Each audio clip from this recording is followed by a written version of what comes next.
Non-road diesel-powered heavy equipment must meet new emissions regulations being phased in beginning in 2011. These regulations are referred to as Tier 4 Interim in the US and Canada, Stage 3B in the European Union, and Step 4 in Japan.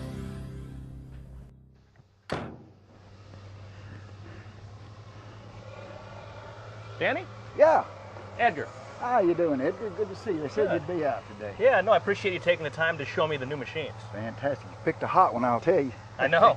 Hey, what can you tell me about the engines? What do I need to know about regeneration? All right. Well, actually, for the operator, Edgar, it's pretty simple, really. There's not a whole lot you really have to do, especially in the automatic mode.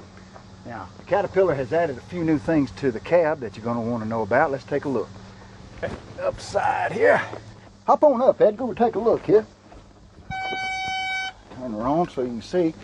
Now, other Cat machines may look a little different inside, but they all work the same basically there.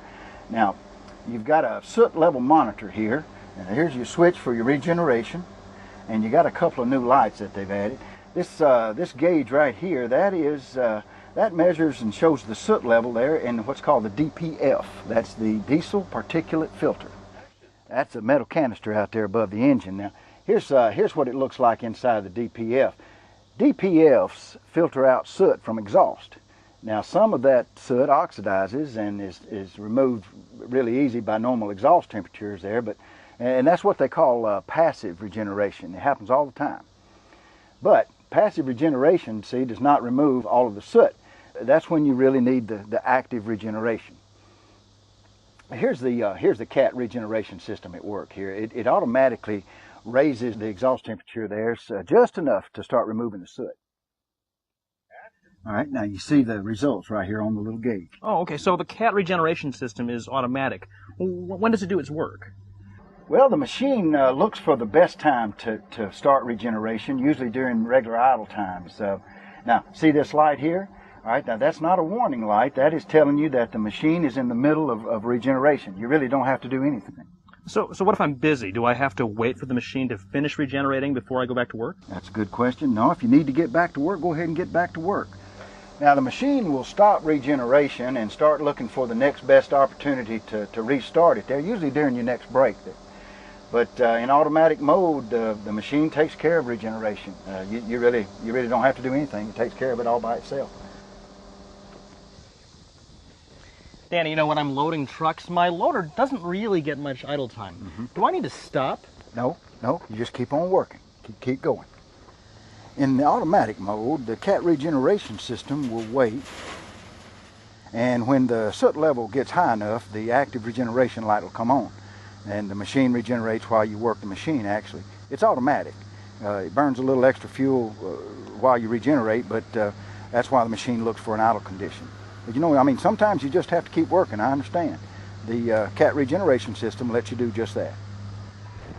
Danny, I've heard of manual regeneration. Do I need to know about that too? Cat machines run in automatic mode, but sometimes the owner wants the operator to decide when to regenerate.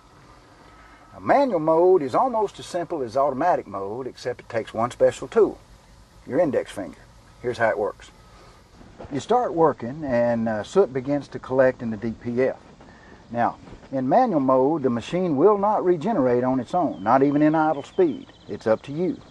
So whenever the soot levels get above 15%, and you find yourself with an idle opportunity there, then press and hold the top of the regeneration switch there for 2 seconds. Now there's a light that tells you it's working. And when regeneration is complete, then the soot level gauge shows it right there, and it's just that easy. Now, just like in automatic regeneration, you can interrupt the process at any time you have to get back to work. Can I disable the system? Well, the Cat regeneration system really only raises exhaust temperatures about 50 to 100 degrees. Not much more really than exhaust temperatures when you're normally working. But you should know how to disable it when you're in the automatic mode. Now, to disable regeneration, you hold the bottom of the regeneration switch for 2 seconds. Now, the machine will not regenerate until you press that regeneration switch, or when you restart the engine, it automatically goes back into automatic mode then. And that's the Cat regeneration system. In automatic mode, it looks for opportunities to regenerate at idle, or if you hadn't been at idle for a long time, then it regenerates while you work. The machine manages the process so the operator doesn't have to. It's good on the environment, easy to understand, and you know it's never slowed me down. Well, Danny, I appreciate you taking the time to explain it a little better. Sure thing, sure thing. Any other questions you have, you just let me know. I will. All right, take Thanks it a easy. lot.